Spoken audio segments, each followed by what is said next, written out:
पवनावरनं आल्यानंतर आमची हत्या इथं चालू होती ना, तर याच्या आधी PMRDAचं जेवढं क्षेत्र आहे आता त्या क्षेत्रात आत्ता टाकलेली माती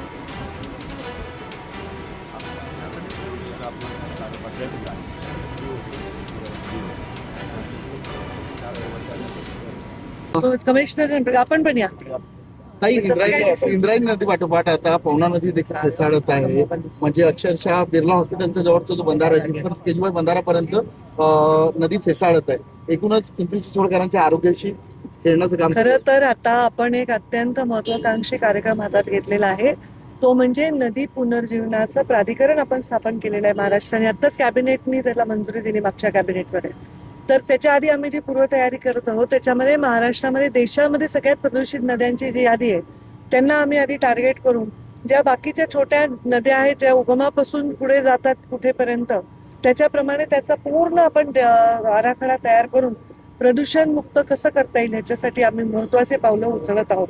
आमदार साहेबांनी पण अनेक वेळा या विषयावर मला बोललेले इथल्या प्रदूषणाबद्दल. म्हणून मी म्हटलं मी प्रत्यक्षात भेट देईन आणि म्हणून मी इथे आज भेट द्यायला आले.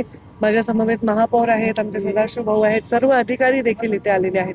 आता इंद्रायणी नदीचा तर आराखडाच ऑलरेडी आमचा तयार झालेला आहे. आता तो म्हणजे अंतिम टप्प्यामध्ये आहे.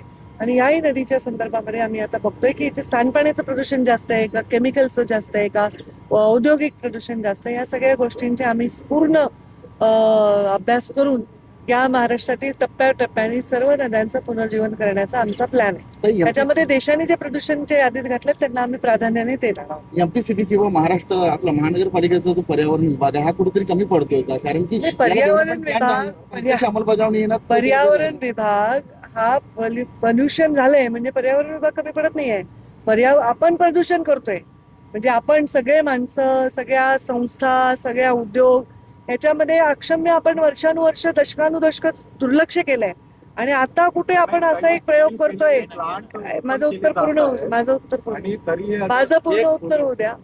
तर मला असं म्हणायचं की आता कुठेतरी आपण जागरूक झालो आहोत की हे सगळे प्रदूषण कसं आपण व्यवस्थित करायचं आणि कधी याच्यामध्ये लोकांनी पण आम्हाला मदत केली पाहिजे. कारण पर्यावरण विभाग हा महाराष्ट्राचा एक विभाग आहे. पण आता अनेक वर्ष झाले काही उद्योग उपस्थित आहेत. उद्योग विभागाला सोबत घेऊन, नगर विकास विभागाला सोबत घेऊन आम्ही या प्राधिकरणाच्या माध्यमातून काम करणार. आता इथे काही प्लांट सील केले ज्याच्यामुळे धुळीचा प्रचंड त्रास होत होता. ते इलिगल आहे. ती सील तोडून आता परत ते प्लांट तयार केले गेले तरी कशाचे प्लांट आहे ते? जे आरएमसी प्लांट प्रदूषण करत असतील त्यांना आम्ही नोटीस पाठवतो आणि त्यांना बंद करतो. बंद केल्यानंतर बंद केलं म्हणजे कायमचं बंद करत नसतो. कारण आम्ही नोटीस देतो, बंद करतो, दंड करतो. त्याच्यानंतर त्याच्यामध्ये त्यांनी जे आम्ही काही आमचे जे नॉर्म्स आहेत ते पूर्ण केले तर आम्ही त्यांना सुरू करू. कारण शेवटी उद्योग बंद करणं आपला उद्देश नाही. आपला उद्देश आहे प्रदूषण कमी करणं. बरोबर. काही सगळ्यात महत्वाचा शहरातला प्रश्न आहे तो RFD म्हणजे रिव्हर डेव्हलपमेंट जो प्रकल्प आहे त्याला प्रचंड विरोध होतो आहे. पूर्ण करणार आहोत. तो विषय वेगळा आहे. तो विषय वेगळा आहे. तो विषय भराव टाकण्यात येत आहे. मी बोलते ना, पात्र पण अरुंद करण्यात. तो विषय वेगळा आहे. त्याच्यामुळे मी त्याच्यावर काही टिप्पणी करणार नाही. पण कोणतंही डेव्हलपमेंट पर्यावरणाला ऱ्हास करत असेल तर त्याच्यावर आम्ही कारवाई करू. भाई आज आप यहाँ पे आए हो रावेत में